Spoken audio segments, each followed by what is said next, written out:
Welcome in, ladies and gentlemen, to the Air Raid Hour. My name is Steve Mathis. You can find me on Twitter at Judge Mathis, joined as always by my co-host Dave Tilton. You can find him on Twitter at Tilt Money. Together, we are the Bills guys, and this is presented by the Cover One Sports Network, and it is the final regular season pregame show.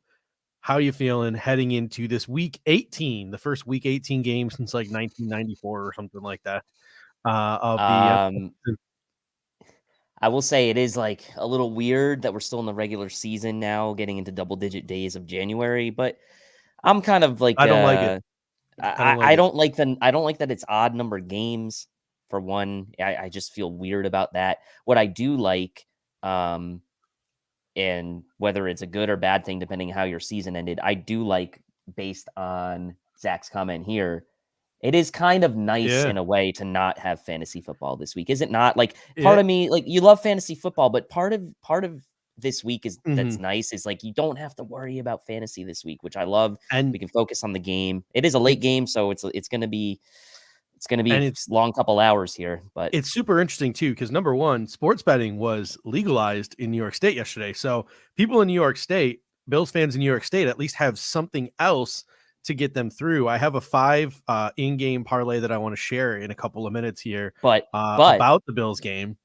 But outside of week one, the last week of the regular season is like the weirdest week to bet on in NFL. Oh, it's so weird. I lost a lot of money. I lost $15 yesterday. I don't bet a lot, but I lost $15. I only won one of my like 5 bets yesterday. I lost like $20.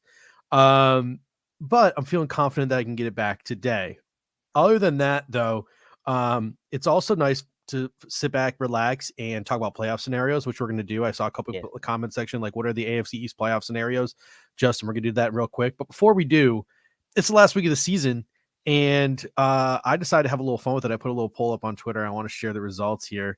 For anyone who knows, the Buffalo Bills' hatred for the Kansas City Chiefs is at an all-time high right now, and not even a lot of it has to do with the football team in Kansas City. It doesn't have to do with the fact that Patrick Mahomes gets more attention than Josh Allen or Travis Kelce or Tyreek Hill or any of that.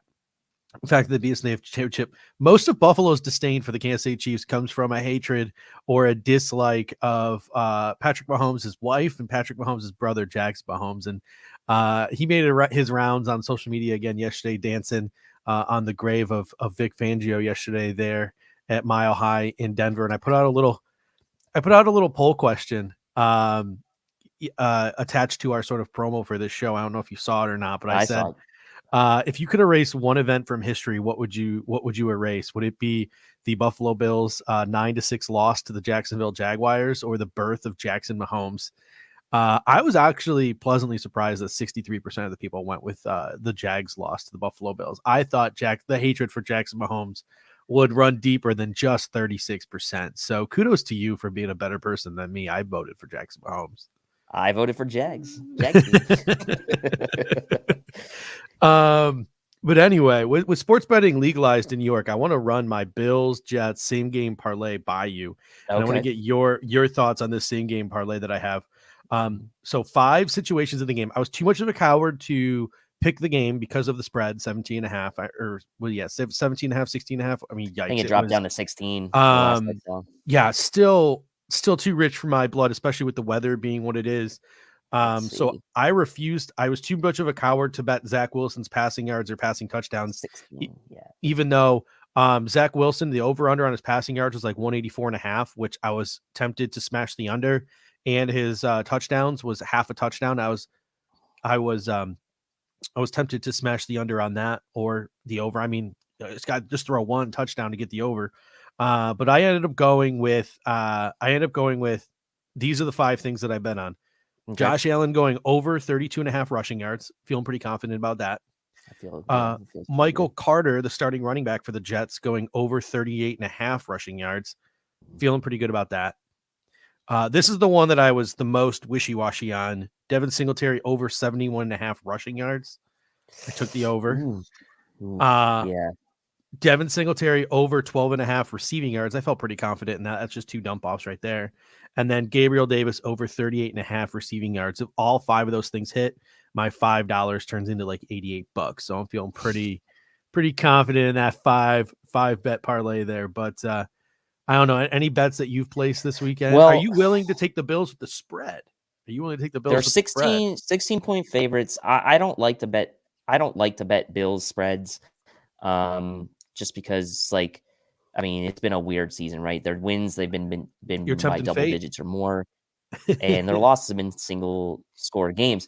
I like your parlay there. The one I think that worries me the most is probably the Devin Singletary rushing yards. Just because I would expect Zach Moss is going to be active today, and who knows what they're going to do. But Singletary's been on fire lately. I love the Josh Allen rushing yards. You look at his last 6 games for Josh Allen. In only one of those games, he's been under 39, and that was the Carolina game. He's at 81, 64, 109 against Tampa, 39 against New England, and 43 against the Saints. So you like that 5 of his last 6, he's been over 39 or more. So I like that. Gabriel Davis with Emmanuel Sanders out. I do like that. He's probably going to be, I mean, he could be the number 2 option today. Who knows? It's very hard this season to predict when Cole Beasley's going to show up versus when he's not. So I like that. The Singletary receiving yards, what was that? 20? What was it? Singletary receiving yards, 12.5. That's 2 dump balls. That's 2 dump balls. Could be 1, honestly. Yeah. I do like, I think those are always like, I don't want to call them sucker bets, but they're like, those are always like, I feel like those are always harder to hit than we think they are. But he has had two of the last 4 games, he's had 37 or more receiving yards, but the other 4 games combined, he's only had 14 receiving yards. So, still more than 12.5 though. Still more than 12.5. No, he's only had 14 over the entire 4 games. Okay. And then he's had 2 where he's had over 30. So my recency bias fade a little bit there. My recency bias is taking over. Well, he had 0 in the last game. So yeah. Anyways, it's a good one. I mean, it's a good one. Yeah. I think you got a legit chance. I look at this Jets defense, right? And what's the strength of this Jets defense? It's the defensive line, the interior of the defensive line with Fadukazi and Quinton Williams and Sheldon Rankins and Nathan Shepard. That is sort of where they're going to find success on defense. So, and CJ Mosley up the middle as well. So getting the ball into the hands of Devin Singletary, like the weakness of the Jets defense is the secondary. So despite the weather, I think the Buffalo Bills are going to have to find ways to exploit that in order to get the W. And if they get the W, then it's time to talk about playoff scenarios, which is what I want to jump into here before we get into the game action. I'm not one who's going to sit here on the playoff machine and tells you if Baltimore does this and if Buffalo does this and India does this and I'm just going to give you the percentages here, and we can just enjoy the ride in the 1 o'clock hour when we're done with this show. And then at the end of the 1 o'clock hour, we can enjoy the ride in the 4 o'clock hour, and things will start to, clear up as we go along.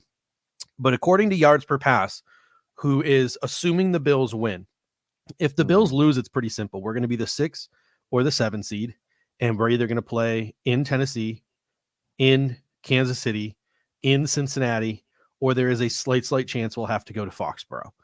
That's pretty much what will happen if the Buffalo Bills lose today. They've clinched a playoff spot, but they can drop to the 6 or the 7 seed. It's practically an impossibility. There's like a minute, fraction of a percentage where we could be the 5 seed, but I'm pretty sure it's either going to be the 6 or the 7 seed if we lose. But assuming the Buffalo Bills, who are 16.5 point favorites today, more than 2 score favorites today, go not even into the Meadowlands, stay at home, go into Orchard Park, their home, and do their business against a Jets team. This is what the scenarios would be. 68% chance we win the 3 seed today. 31% chance we get the 4 seed with a win today. This is essentially riding on the Bengals Cleveland Browns game. If the Bengals win, we are the 4 seed. If the Bengals lose and we win, we are the 3 seed.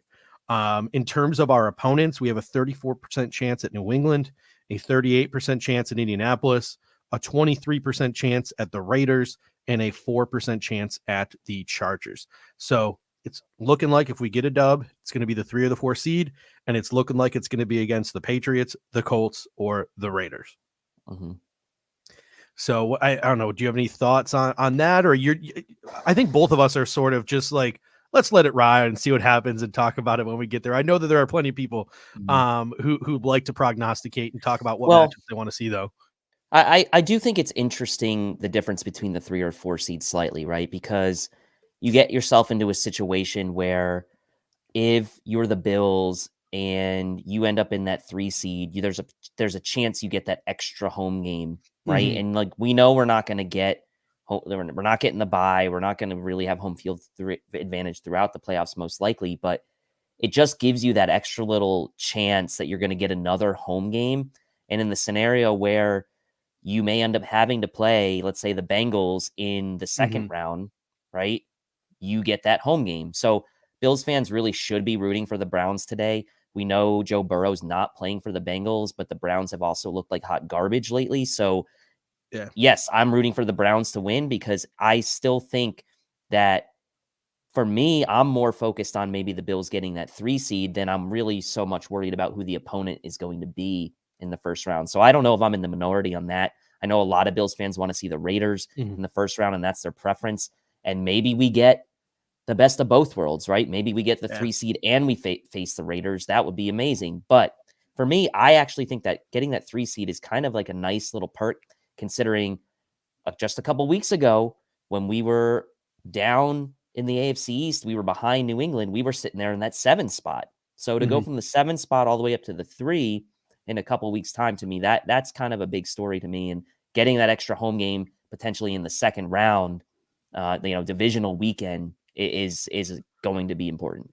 Yeah, and the Jets made some waves yesterday, releasing former Buffalo Bill defensive end Shaq Lawson. Ever since Shaq left the Bills a couple of seasons ago, he, no offense to him, everybody got to go get their bag, went, and got his bag from the Miami Dolphins. He was since traded to the Houston Texans, released, landed with the Jets. His production has obviously not matched the contract that he signed.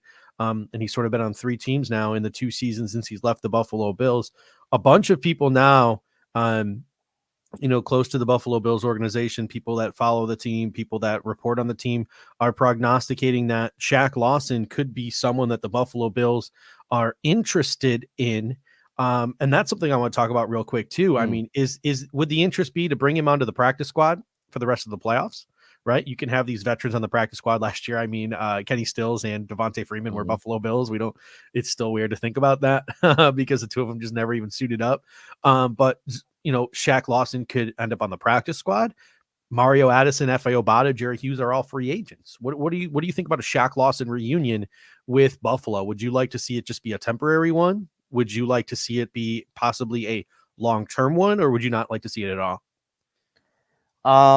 Look, I'm actually for it. Like, as far as whether it's temporary or long term, I think if you're playing your way into the playoffs, obviously, as the Bills are, and you are thinking like we can make a deep run, and you want some kind of insurance policy for the playoff run, I don't think it does you any harm to bring in a guy like Shaq Lawson. And by the way, like you just mentioned, if guys like Mario Addison and Jerry Hughes are not in the future beyond this year, hey, he's a former first-round pick. And He played well against cheap option. He played well against the run. We know a lot of Bills fans, when he walked because they got the good contract, a lot of people wanted him back, right? It was discussion whether we want Jordan Phillips and or Shaq Lawson back that year in free agency, and both walked. And it would be interesting to bring him back, right? I don't know that for him it makes sense to go to a team to latch onto the practice squad, but that's if that's his only option and he has a chance to play for this team in the playoffs, it makes sense for Shaq Lawson to join this team, because the future beyond Gregory Rousseau and Boogie Basham, and really maybe throw AJ Epinesa in that mix, we don't know what the future holds for him, but we know guys like F.A. Obata, Mario Addison, Jerry Hughes are no guarantee to be back on this roster next year. So Shaq Lawson could see this as an opportunity to maybe make a splash for a team during a playoff run, and potentially parlay that into a maybe smaller long-term contract with his former team.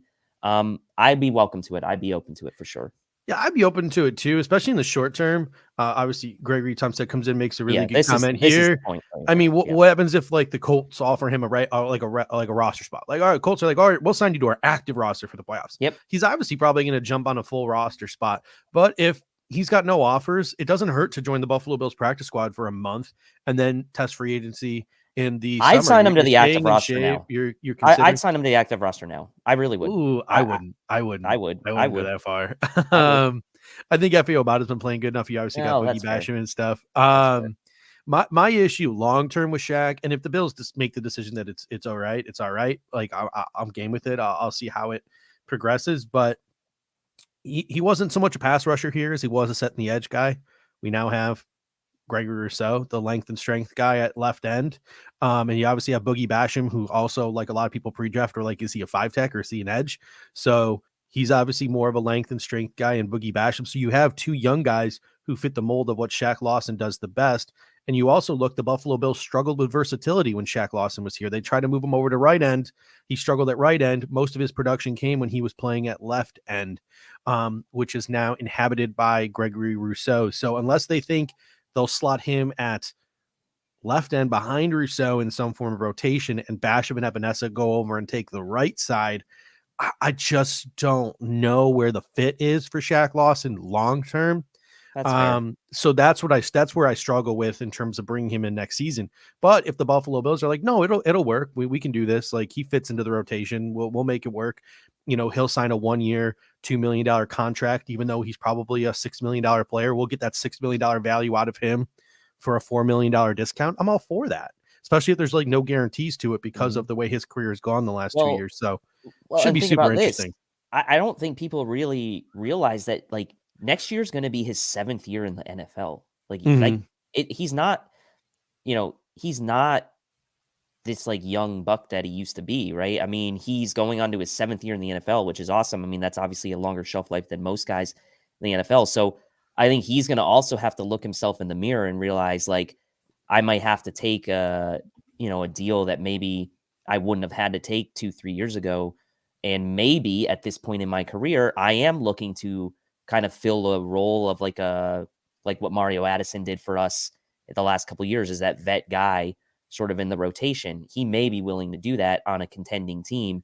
Obviously, there was no real ill will between the organization and Shaq Lawson when he left, right? There was no like, let the door hit you in the ass on the way out moment. Like, he left amicably from the organization. So I don't think from that standpoint, there would be any animosity between him and like Brandon Beane and Sean McDermott. If that sort of bridge had to be crossed, I don't think you'd have that kind of issue.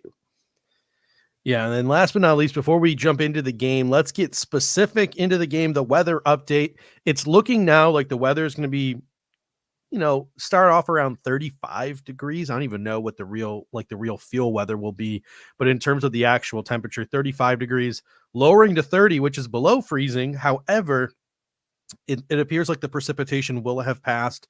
So it's going to be between 30, 35 miles an hour winds, or I'm sorry, 30 and 35 degrees and about 20 mile per hour winds. But so we don't have to worry about snow. We don't have to worry about precipitation or rain. That should help the Buffalo Bills today, because we saw at least early last week, Buffalo Bills did their business in the second half. Yep. Weather is one thing that helps a bad team stay in a game with a good team. Yeah.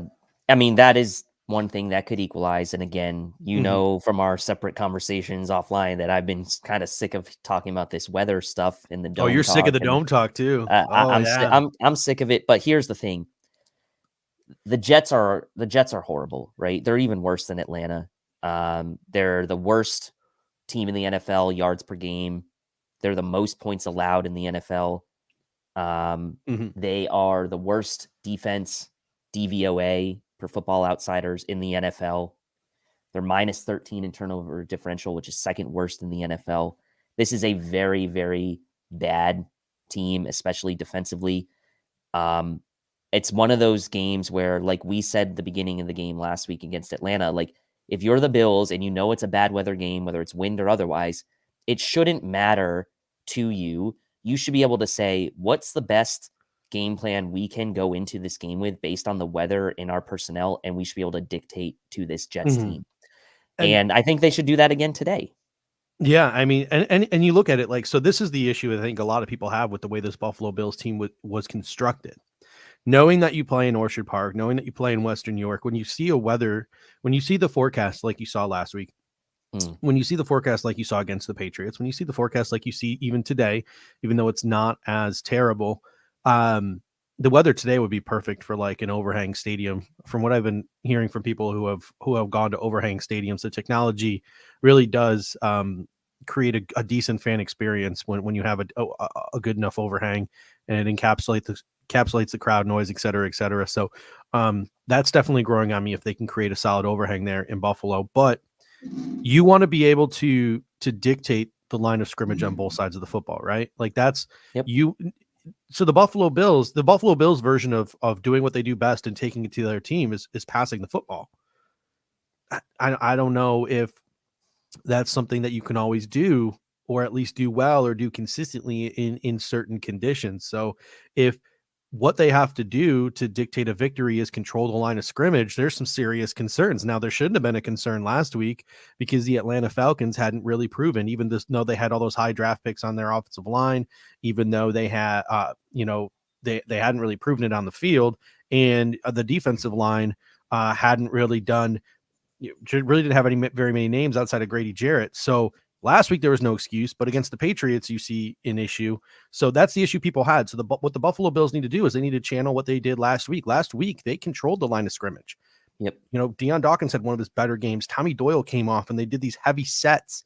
And Tommy Doyle was a great in the run blocking. Darrell Williams, Spencer Brown Mitch were Morse communicating. had a good game. Mitch Morse was polling. Ryan Bates did well when Ryan Bates was in. So it'll be really interesting to see sort of some of the decisions that the Buffalo Bills make on offense today. So let's start with that. How do you think the Buffalo Bills, what do you think the Buffalo Bills are going to try to do today to sort of test this Jets defense and score points on this Jets defense?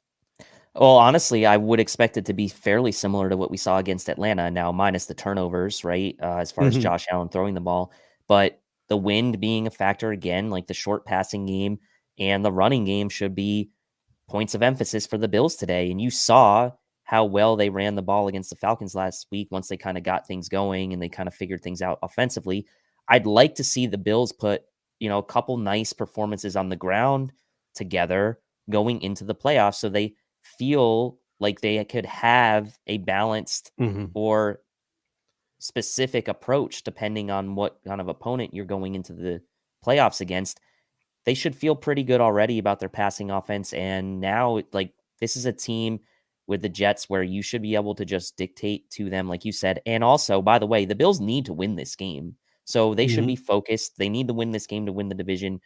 I think you'll see that focus from the Bills today. And I think outside of really, things bouncing the wrong way or bad decision-making from Josh Allen or the Bills turning the ball over, they should be able to hit the Jets today with the quick passing game, given the win, and the running game with Devin Singletary again, especially with that offensive line playing well the last few weeks, and now getting some consistency, not just in personnel, but in the actual execution and performance. So those two things together, the Bills should be feeling actually pretty good with where they stand with that offensive line, all things considered. Obviously, we could talk about in the offseason what they should do, but this is the best you're going to get from them right now. And it's not bad compared to what we've seen earlier in the season. So we got Justin Bassett Green coming to the super chat. Always appreciated, with the super sticker. Always appreciated, Justin. Anytime anyone wants to get a comment in, they want to make sure it is read. You can always hit us up with a super chat. It is always appreciated. And Justin, if you want to put a comment in there, we'll read it. And put a comment in there. We'll read it as well. And Richard Forbes comes in and says, smash that effing like. So we appreciate that from you, Richard, as well. So for me, I look at this Jets defense, and their interior defensive line is the strength of this defense. Quinnen Williams, Sheldon Rankins, Foley Futakasi, who I want to mention this earlier, with Shaq Lawson being available. I'm scouting Foley Fatukasi today too of the Jets because he's a free agent this year and he's a defensive tackle that I'm a big fan of. So I'm going to keep my eyes on him. They also have Nathan Shepard as well. So they're pretty stout on the interior of that defensive line. Obviously, with Shaq Lawson being released, it's John Franklin Myers, it's Kyle Phillips, it's Ronald Blair, who they called up from the practice squad. We might see Matt Breida today, because I think the Buffalo Bills might try to test the outside run. So you might see Matt Breida over Zach Moss today, or maybe even a combination of the two, because I think the Buffalo Bills might be trying to sort of test some runs to the outside. You saw Matt Breida have success the last time the Buffalo Bills played the New York Jets, but the weakness of this Jets team, the weakness of this Jets defense is without a doubt in their secondary. And it's not even that they're bad players, because they're all guys that we liked in the pre-draft process. A lot of them, Bryce Hall, and Ashton Davis, and a couple of other DBs. Michael Carter was one of my sleepers last year. But at the same time, they're very young. They are healthier than the last time the Bills played the Jets. The Bills were exploiting guys like Javelin Guidry in the last game, who won't be playing today. But at the end of the day, like, despite the weather, Josh Allen needs to go back to channeling that Patriots game Josh Allen, where he finds that balance between running and passing. He finds that balance between forcing the ball down the field and taking that check down. And it's not just because I have Devin Singletary at over 12.5 passing yards. It is because that is what's best for this offense. If Josh Allen is trying to force the ball down the field, you see more turnovers, which is what keeps bad teams in football games. And you see sort of maybe even sometimes wasted possessions. We saw last week where Josh Allen he had all the time in the world to throw, and he just held it, and then chucked up a jump ball to Stephon Diggs in the end zone when Dawson Knox was standing there at the line of scrimmage waving his hands like, give me the ball, and he could have gotten some yak there. So it's like, come on, Josh, sometimes, like, I know you want to hit that big play, but you just got to take what the defense is giving you. Find that balance between taking what the defense gives you and being Charlie check down and pushing the ball down the field, because you don't want the guy who only takes the check downs. You don't want that. Well, you want to be that guy that finds a balance.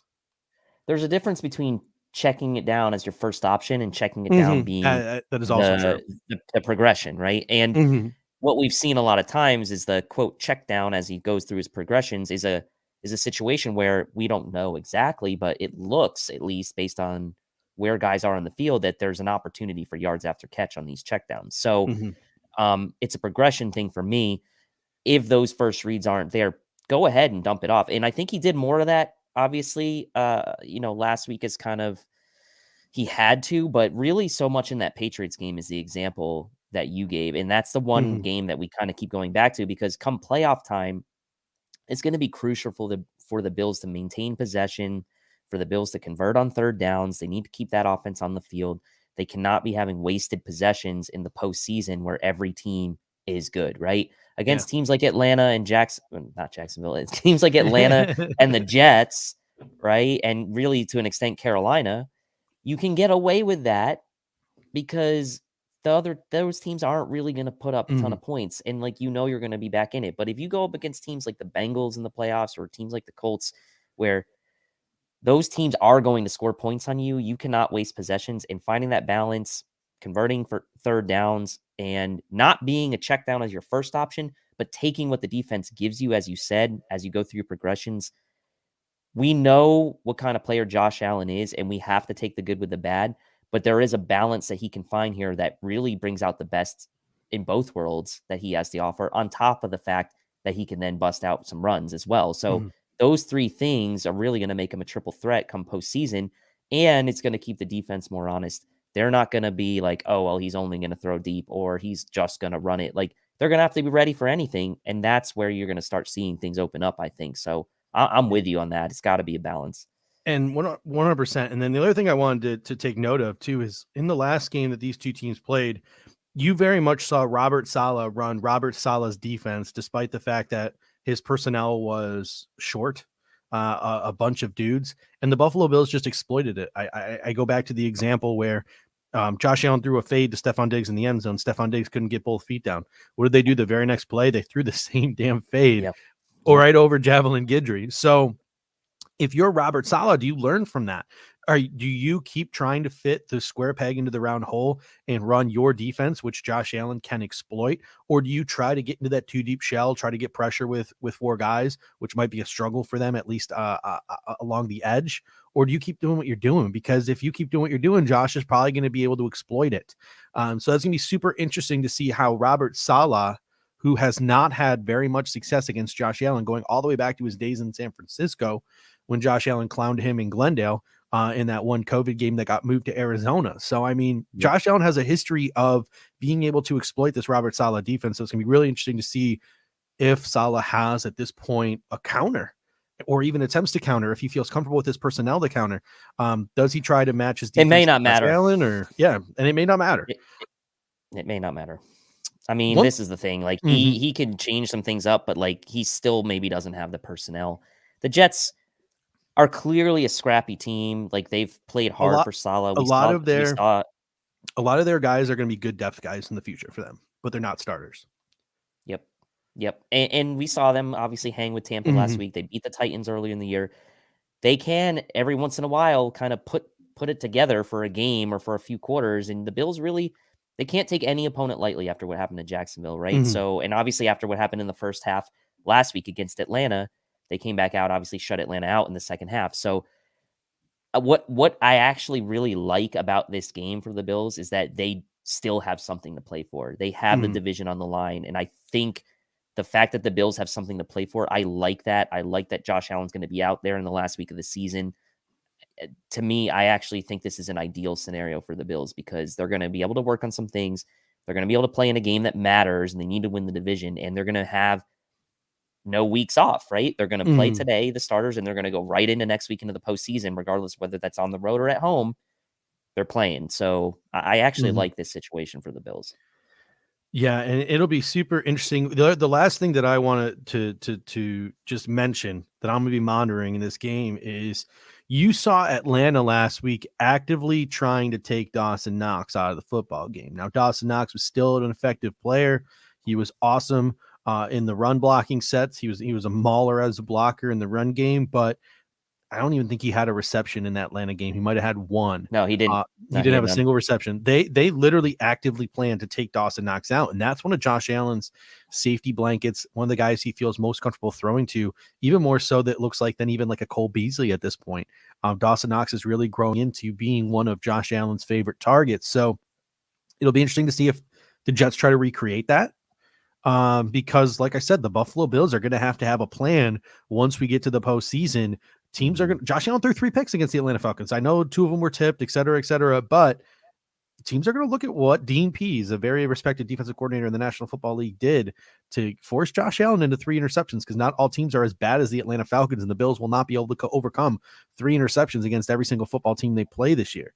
And one of the things he did was he took Dawson Knox away. So, Chris says Dawson Knox Dawson Knox didn't have a touchdown against the Falcons, did he? No, he didn't have a catch against the Falcons.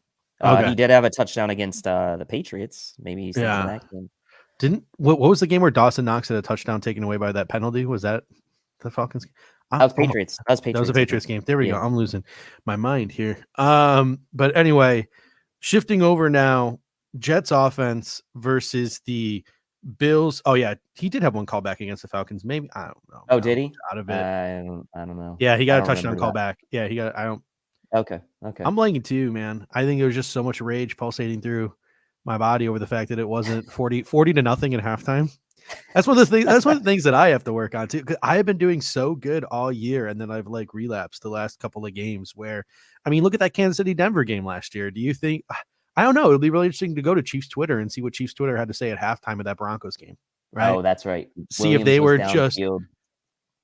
Oh, the Darrell Williams down the field. It'll be really interesting to see if like Chiefs Twitter was fucking flaming every single thing imaginable when their team was down at halftime against the Broncos, who, were a 7-win average football team. But Broncos never should have lost that game. Oh, Vic Fangio unemployed. Yeah, it's just a side note before we get to the Jets offense versus the Bills defense matchup. I know this is a Bill specific show, but they like listed the top candidates for the job, and it was like Dan Quinn. It was another defensive coordinator, and it was Nathaniel Hackett.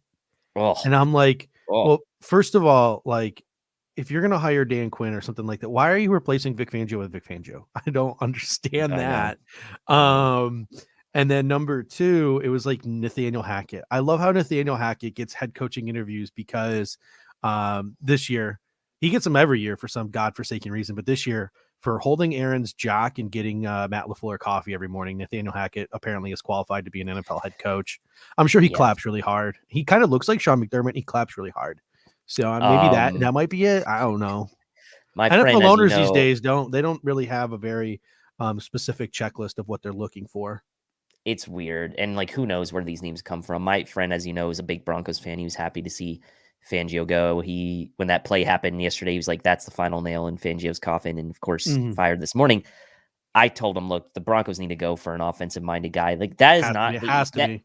From a roster standpoint, it's a very nice roster to step into. From a path to a division title standpoint, is a very difficult team to step into. But of all the teams and roster, I should say this, of all the roster talent that will become available for head coaching jobs that are open, so like let's say Joe Judge does get fired or whatever, right? The Broncos roster is probably going to be the best roster. But the problem is you got the Chargers, Raiders, and Chiefs in that division. So what's your path to the postseason is going to be tough. That's a good gig. Like, so George Patton's a Minnesota guy. If Mike Zimmer gets fired, Mike Zimmer could just slide right on over to Denver. That would be interesting. But that to me, if I was George Patton, if I was John Elway, I would be looking at Brian Daboll. I think Brian Daboll would be an excellent head coaching candidate there. He's got the Belichick connections, the Saban connections. He's played under McDermott. You've seen his development with Josh Allen, so he could maybe try to resurrect Drew Lock, and he could bring Mitch Trubisky with him, or he can work with Teddy Bridgewater, or whatever it is you want to do there. He probably has enough. He has enough connections in the league to go out and get a solid defensive coordinator to continue having a really good defense there. So, to me, Brian Daboll would be my choice in Denver. But Eric Bieniemy with the Chiefs is another really good one. I think he would be a good hire.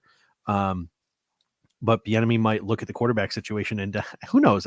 Well, that's the thing. With Denver, unfortunately, Eric Bieniemy can't really be picky and choosy unless he wants to stay a coordinator. Like, do you really want to go in the division from coordinating Patrick Mahomes' offense to coordinating Drew Lock's offense against Patrick Mahomes? Well, yeah, it's tough. But Denver has always been talked about as a team that could make a play for a Russell Wilson or an Aaron Rodgers. Now, Rodgers probably now not going in, but Russell Wilson is a name to keep an eye on. Pete Carroll said he doesn't want to start over in Seattle, but Seattle dead last in the division this year. What's going on with that team? Does Russell Wilson maybe want to change the scenery? He could be a nice fit in Denver, and then all of a sudden that team becomes a division contender immediately. Dwayne Ferris says, who would you guys want as DC if we lose Frazier? I will say this. I would not want someone who's in-house already. I will say this. I would like to see Jim Schwartz brought in. Honestly, he'd be my number one choice right now based on who's available. I'd like to see Jim Schwartz brought back into the fold as the DC if we were to lose Frazier as it stands today on January 9th before even any postseason games are played. Yeah, I would 100% agree with you. I mean, if you look at it, the Buffalo Bills have one of the better coaching staffs in the National Football League. They are very deep.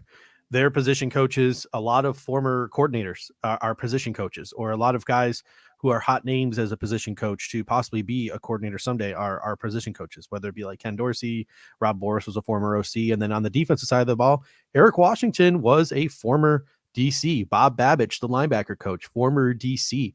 They've worked with McDermott for years now, so they're probably comfortable moving up. Would Sean McDermott trust an Eric Washington or a Bob Babich as much as he trusts Leslie Frazier? Probably not, but there would be that continuity. McDermott would still be able to do McDermott's thing. But I would like to go outside as well, and I would like to find a guy that maybe has some different wrinkles and some different elements we can add to this defense, because Sean McDermott's always going to be there, and you always have Sean McDermott to fall back on, right? When in doubt, you could just fall back on Sean McDermott. So there's nothing wrong with, D. Anderson says, bring in Fangio, the Bears D. I loved him. I'm looking at Vic Fangio. We mentioned Jim. Vic Fangio's now available. That's not bad. Yeah, that's not bad. He's. I was having a conversation with Sal Capaccio on Twitter today. I was like, I would love this. I would love the idea of Sean McDermott bringing in a different dude, a different perspective. But Fangio's been running a lot of 34 lately. But in today's modern NFL, it's a lot of nickel, which obviously the Buffalo Bills run. The only real difference is his DNs stand up, and he's also done 43 in the past too. So he does have that 43 experience.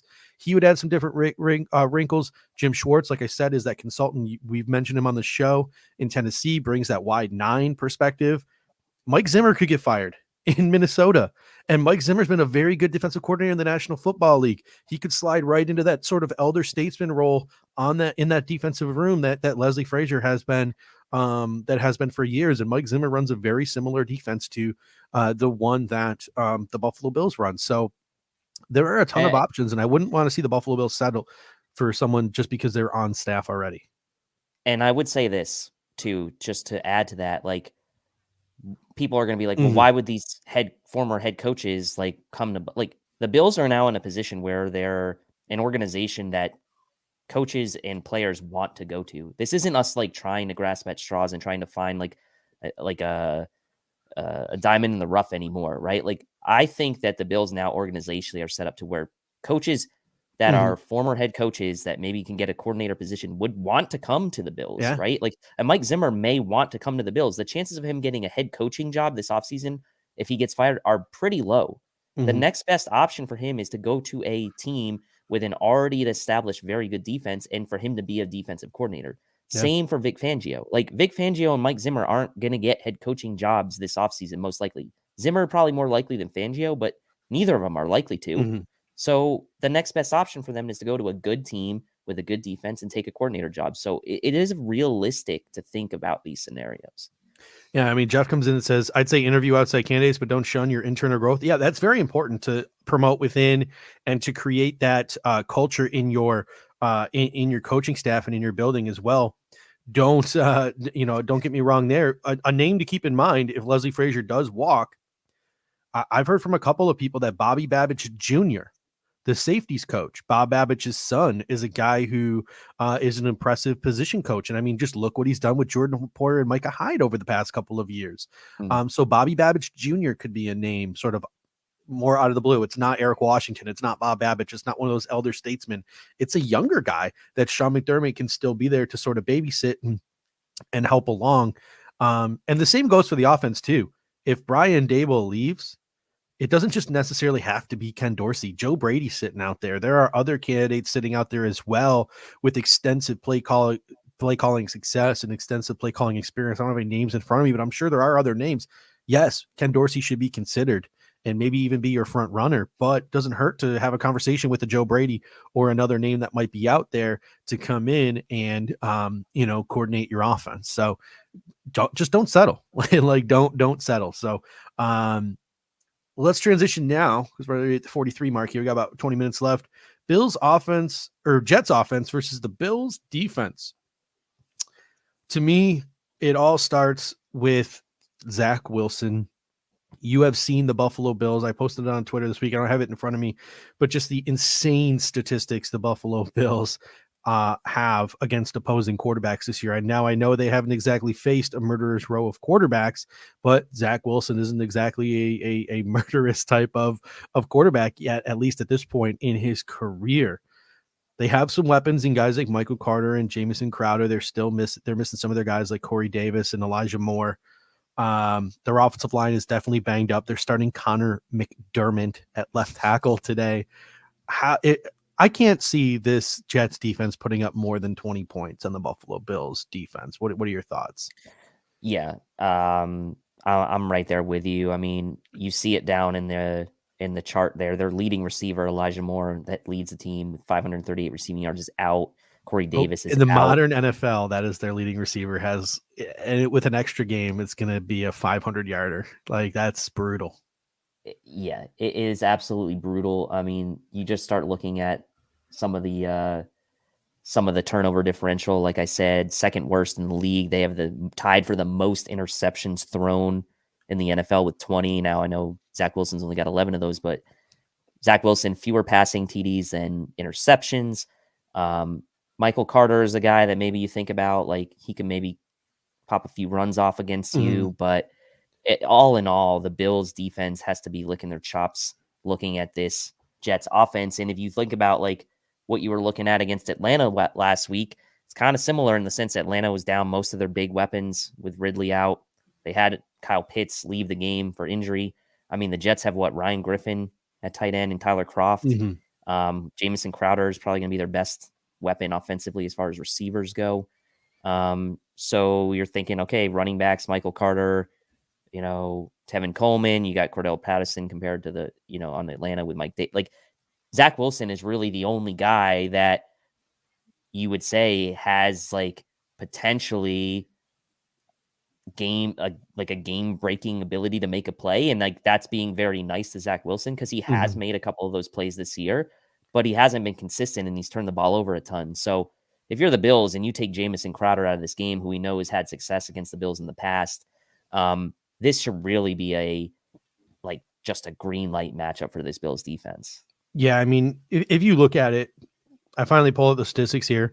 Quarterbacks against the Bills defense in 2021, 57% completion percentage, 2,960 yards passing, 11 touchdowns, 19 picks, 11 games not allowing a passing touchdown, 3 games only allowing 2 passing touchdowns, no 3 touchdown passing games, 10 games with quarterbacks under 200 yards, and 1 300-yard passer. That was Tom Brady. It took him to overtime to hit that 300-yard mark. If you're Zach Wilson, we're looking at the expectation is he's under 200 yards passing and he throws 1 or 0 touchdowns today. Like that's the expectation. Yep. Now, where it gets interesting is obviously number one, the Buffalo Bills defense is the number one thing, especially with Crowder and Michael Carter, who are both very slippery guys. It's going to be keeping everything in front of you. So just keeping those guys in front of you, wrapping up, tackling. It'll be interesting to see how aggressive the Bills defense gets. You have Jerry Hughes versus Connor McDermott. Can you force a fumble there? Right? Can you hit Zach Wilson on his blind side, force a fumble? Can you drop deep enough into zones and match up well enough to get Zach Wilson to hold on to the football, and look to force something down the field? Because Zach Wilson was terrible to start this season because he had sort of that Josh Allen syndrome. Like when we get mad at Josh Allen for like little spurts in the game where he tries to force the football down the field, that's what Zach Wilson did the entire game for before he got injured. He was just trying to sit there for 20 seconds, find an open guy, and he was chucking that ball down the football field. Yeah. Yeah. He's doing a better job now getting the ball out of his hands, but it'll be really interesting to see if the Buffalo Bills, Jordan Poyer, Mike Hyde, we talk about that nonverbal communication and the way they just sort of read each other, whether they can get Zach Wilson seeing ghosts and disguise things in that secondary. So it'll be interesting to see if this is a game where the Buffalo Bills just keep everything in front of them, keep the statistics low, and it's just a meh game, or it'll be really interesting to see if they can force a ton of turnovers and make this dude's life a living hell. That's the interesting thing to me today.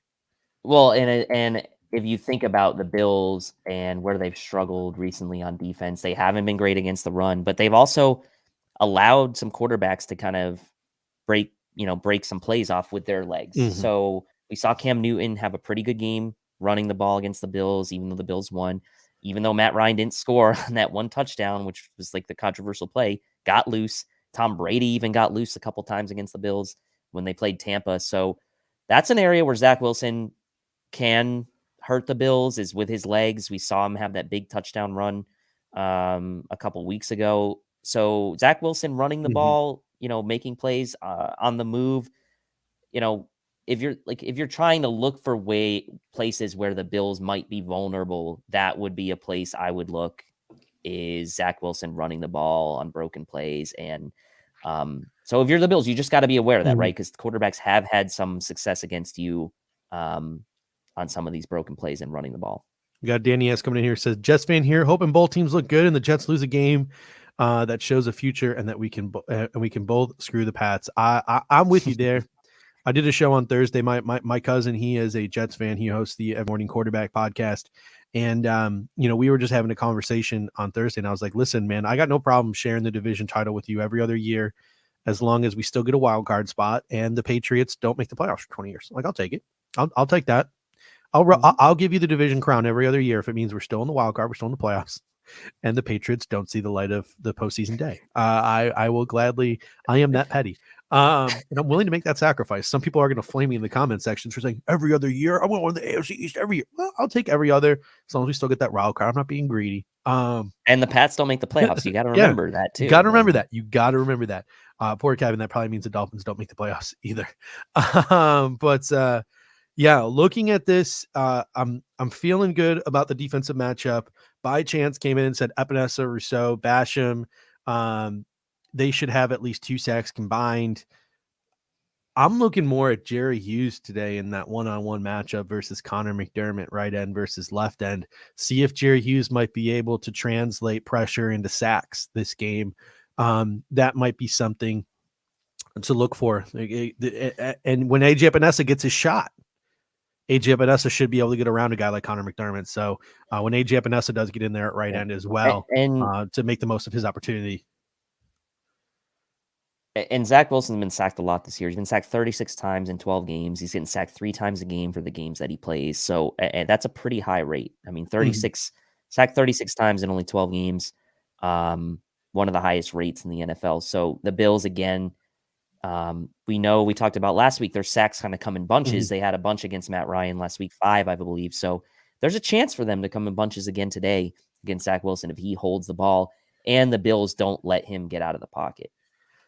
Yeah, should be super interesting. Last but not least, special teams. I think the conditions favor Tyler Bass in the kicking matchup today. Hopefully it doesn't come down to a battle of the kickers, but Eddie Pinheiro was signed, obviously, since they've lost Amendola. I don't even know if they cut Amendola. I don't know what happened, but their kicker is now Eddie Pinheiro. So I'm taking Tyler Bass in the battle of kickers today. Obviously, I think the game plan of keeping Matt Haack off the field unless he's holding for extra points and field goals is a really good strategy. I think the Bills should probably continue to do that if they can. If Matt Haack has to punt today, I will be holding my breath every time he punts because he seems to like to hold on to the football as long as he possibly can before he kicks it. But in terms of special teams, the big thing I wanted to talk about before we head out here at the top of the 12 o'clock or top of the 1 o'clock hour so we can watch some football. Marquez Stevenson, he had that muff in the weather yesterday. Is he the dude today? Is he the dude? Some cryptic tweets from Isaiah McKenzie in the comment section of Andre Roberts' Instagram post. Is Stevenson the dude today? Is he? He might be a surprise inactive today. He might be a surprise inactive. This is not a great situation if you're the Bills, right? Because you're almost forced to take a hot hand approach and your kick return and punt return duties, and it's not even a hot hand. It's the least cold hand right now. Yeah. It's the least cold hand approach. Yeah. Who's the lesser of two evils in returning the ball? Look, if they're not gonna try to scheme anything up really to an extent for McKenzie in the offense, I'd say it's probably gonna be McKenzie today. But let me just say this: going into the postseason, this is going to be a problem for the Bills, and they may be better off just taking touchbacks every kick return. And every punt return, they may be better off just letting the ball go. And I hate to say that, but at least you guarantee you're going to keep possession of the ball. So I say that somewhat facetiously, obviously, right? You can't do that, but it is not a great situation for the Bills. So I think it's going to probably be McKenzie, but it wouldn't shock me at all if they would trot Stevenson out there. Like this is hard for me to figure out because you hear McDermott say like, well, we got to give this guy a chance, to redeem himself. And it's not a good situation. I'll just say that it's not a good situation for the Bills. Yeah. And I mean, Chris K comes in and says, if we bench our returner every time they make a That's mistake, what's it do for our comes? But at the same time, every time your returner makes a mistake, it could cost you a playoff game. Like it's a very tough tightrope to balance right now. It's not easy. It's not an easy. Sean McDermott's going to have to be a Walenda trying to tightrope this return situation. That's a Buffalo reference right there. The Walendas, the flying Walendas, in hopes of finding some success. But I mentioned Foley Fatukasi as one of the free agents that I'm keeping an eye on today. A future free agent this offseason for the Jets, interior defensive lineman. He's not playing today. Was just put on IR with a thigh bruise. But our guy Merck on Twitter made this comment like Braxton Berrios could be a guy the Bills throw. Like, you know how Andre Roberts got a pretty significant contract from the Houston Texans? I could see the Buffalo Bills going out and giving Braxton Berrios like a $3 million average contract in the offseason just to return kicks and be the fourth receiver. Like, I could see the Buffalo Bills reflecting on this season saying like, this kick and punt return situation was bullshit. Let's go out and pay a guy $3 million to be our kick and punt returner and wide receiver 4. Like, I can legitimately see the Buffalo Bills throwing money at a Braxton Berrios to go do that. Like, I really can. Cordarrelle Patterson also makes sense, but how much of a punt returner is Cordarrelle Patterson right now in his career. He seems to be more of a just kick returner and offensive weapon. By chance, this IR for a thigh bruise? Yeah, because it's week 17 or week 18. They wouldn't have put him on IR if it wasn't week 18. They wanted the roster spot so they could call somebody up to their active roster, et cetera, et cetera. So they put him on IR because it's the last week of the season. I can see the Bills throwing money at just a return specialist this offseason, because even when you draft one, there's question marks surrounding a guy you draft because he's young and he's green. They might just go out and pay for a proven commodity. Danny S says Braxton Berrios doesn't get more money than that, $5.5 million average. That might be too rich for my blood, but if the Buffalo Bills could get a guy like Braxton Berrios for $3 or $4 million, like, again, I don't know the market for Braxton Berrios. I know he's gotten hot late in the season. If the market's like that, that might be a little too rich for my blood. He'd have to definitely contribute more offensively. He'd essentially be replacing Cole Beasley as our slot receiver and be the kick punt return guy. I haven't researched Braxton Berrios' game enough to know if he's capable of that. But if the Buffalo Bills think he could be a fourth or fifth receiver and be a return specialist, dishing out $3 or $4 million might be something they might consider. But thank you for that context, Danny S. I do appreciate that. Contracts are weird, man. This past offseason, I wanted Jamal Agnew, right? And I was having a conversation what kind of money is Jamal Agnew going to get? What kind of money is Isaiah McKenzie going to get?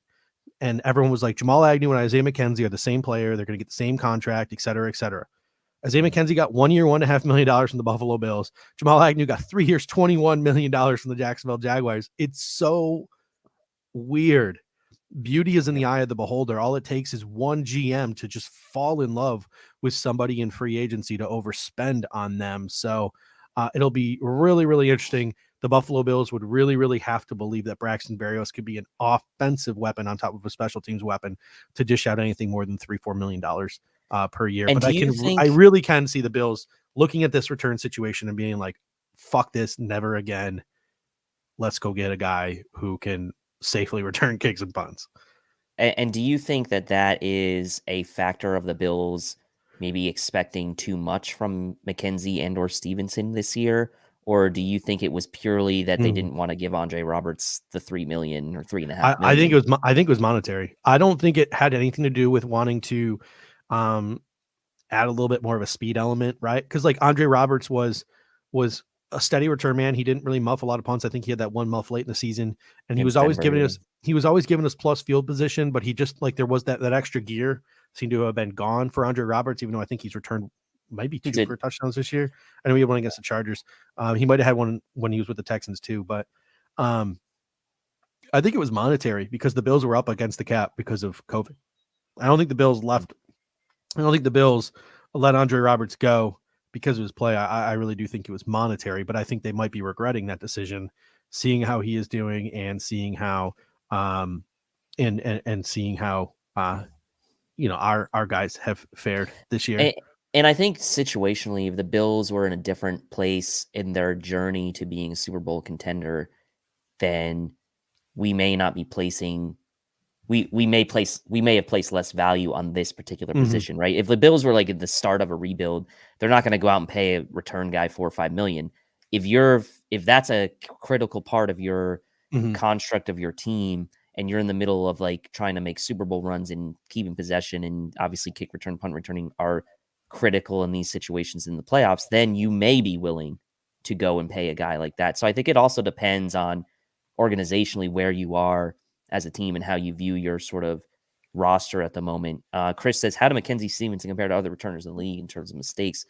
I wonder if our expectations are too high.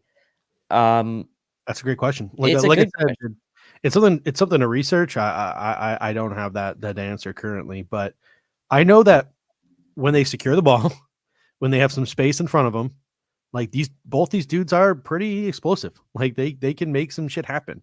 So it'll be really interesting to see how the Buffalo Bills try to address that situation. Is there a statistic you can pull up here? Yeah, well, I'm pulling up the fumbles for on kick returns across some of the returners in the league. So you've got, I don't know, Boston Scott has 590 kick returns, only has 1 fumble. If you look at the guys leading the league, so Cordarrelle Patterson, 0 fumbles. Andre Roberts has 1 fumble. Jamal Agnew, no fumbles. Tony Pollard, no fumbles. Corey Ballentine, no fumbles. Isaiah Rodgers, no fumbles. Ray McLeod, no fumbles. So, Ooh, I mean, that's on kick most of returns or the punt returns? that's on kick returns. What about punt That's on returns? kick. Because punt returns, I think punt returns is the new problem. Like in today's NFL, kick returns are like meh. I think right All right, now let's punt check. returns. I would check punt returns because I think All that's right. the bigger one. So you got Gunnar Olszewski's top in punt return yards, no fumbles. Jakeem Grant second, 2 fumbles. Ray McLeod, 2 fumbles. Naheem Hines, 0 fumbles. Andre Roberts, 2 fumbles. Dante Spencer, 2 fumbles. Hunter Renfrow, 1 fumble. So it does seem like we're about average. It looks like it does seem like that way. Yeah, this could be a situation where we're just overblowing it because we follow one team so intently, and maybe it also we don't know the situations in which they're fumbled. Like Stevenson and McKenzie have fumbled before, and it just really hasn't affected us or hurt us. They've also fumbled in some big spots. So like that also seems to be, it's also a bias that we see when we zero in on a team. It's also kind of painful to see Andre Roberts 5th in the NFL in punt return yards and 2nd in the NFL in kick return yards. It's a little painful to see that. So, all right, we are now into the 1 o'clock hour. So how about we lower our superlatives to 2 today, and let's just do the take me higher player of the game, and let's do our game predictions, and then we're going to let you guys go off and enjoy the game. I'm going to be watching Bengals Browns. That's going to be zeroed in on. Yep. I haven't decided whether I'm going to put Red Zone on one TV, Bengals Browns on another TV, or just watch all Red Zone. I haven't decided yet what I'm going to do, but I'm going to do one of those 2 things. But that's the big game. This is the big game. Bengals lose, Bills could be the 3 seed. Bengals win, the Bills are then the 4 seed. So that's the biggest ramification game in the 1 o'clock hour, in my opinion. And I think also like analytics might back that up too. But anyway, who is your take me higher player of the game? The player you think is going to, the star player you think is going to take the Buffalo Bills over the top? I'll just quickly comment on Zach's. Andre Roberts still 6th in the NFL in kick return yards per game, or yards per return. So he's still up there pretty good. My take me higher player of the game this week is going to be a guy I think you picked last week. It's Devin Singletary. I think he's kind of got that momentum now as the RB1, the de facto RB1, and he's really earned it. I've been banging the drum for him for a while that he needs more respect. Look, he is what he is. He's the best running back we have on the team. I know a lot of people are going to say we need a better running back, but he is the best one we have on the team today. If it's windy, if the Bills need to grind out a win today for whatever reason, he's been running hard. He's been running with a purpose. That offensive line has been playing better run blocking recently. So for me, we're not allowed to pick Josh Allen in these superlatives. I'll say Devin Singletary is my take me higher player of the game today. Put the game on his back if you need to, run the ball, and he'll get it done for you. BFLO Mafia News comes in with Rick Bates. Ed Oliver by chance comes in, says Ed Oliver. Lone Wolf says it's going to be a Singletary game because of the crap weather. I'm going to go with, and people are not going to like me for this one. There are going to be some people who are going to be upset with this one. I'm going with Jerry Hughes. I think Jerry Hughes is going to be the take me higher, but 1v1 against Connor McDermott. This is a game, Jerry. I understand you've been getting pressures all year, and a lot of people will consider you still a very good defensive end because of your pressure rate, despite the lack of sacks, et cetera, et cetera. I'm not about to sit here and get into a conversation about whether Jerry Hughes is still a good defensive end or not. All I'm going to say is this, Jerry, if you're going up mano-a-mano versus Connor McDermott, you, sir, need to translate those pressures to sacks. Jerry Hughes, 2 sacks today, forced fumble. That's what I want to see. Strip sack, forced fumble. That's what I want to see from Jerry Hughes today. And that leads us, ladies and gentlemen, to the final segment here, the game prediction. Back to the future. Back to the future. Back to the future. Back to the future. Back to the future. Back to the future. All right. So, Dave, what is your game prediction? I like the Bills have something to play for today. I almost like in a way that they kind of had a sloppy game last week against Atlanta. I think they're going to be super focused going into today's game. They're going to limit the turnovers. They're going to make Zach Wilson's day trouble. I think I wouldn't worry too much if Zach Wilson breaks off a couple of plays with his legs, or Jameson Crowder or Michael Carter make a couple plays today. I just think the Bills are going to have way too much in the bag against the Jets, whether it's offensively or defensively, and they're playing at home, trying to clinch the division at home for the first time in years. So I like the Bills kind of pulling away in this game. I don't know if they're going to cover the 16. I think it's going to be a little bit of a lower scoring game than maybe people think. So I'll say Bills 27, Jets 13, and Bills win by 2 touchdowns. So you don't think we're going to put up 64? Because BFL Mafia News says we're going to win 64-10. Ed Oliver scores a fullback touchdown. Spin 0481 comes in, says 44-20 Bills. As long as the Bills score at least 44, the Jets score no more than 20. By chance comes in and says 32-14. Thomas Jones comes in and says McKenzie gets a return touchdown today. So he thinks maybe McKenzie gets back into the return game. I'm going to go Buffalo 23, Jets 13. I think it is a lower scoring affair, just mostly because of things like the weather. I think the Buffalo Bills are going to try to control the ball on the ground at the line of scrimmage. So I think they'll score 2 touchdowns. They'll get 3 field goals. So they'll still be putting up a plenty of offense, and the New York Jets probably aren't going to get much of anything. So I'm going 23-13. I know that might be rather low. Bills, I think it's division opponent. The Jets are going to be hungry.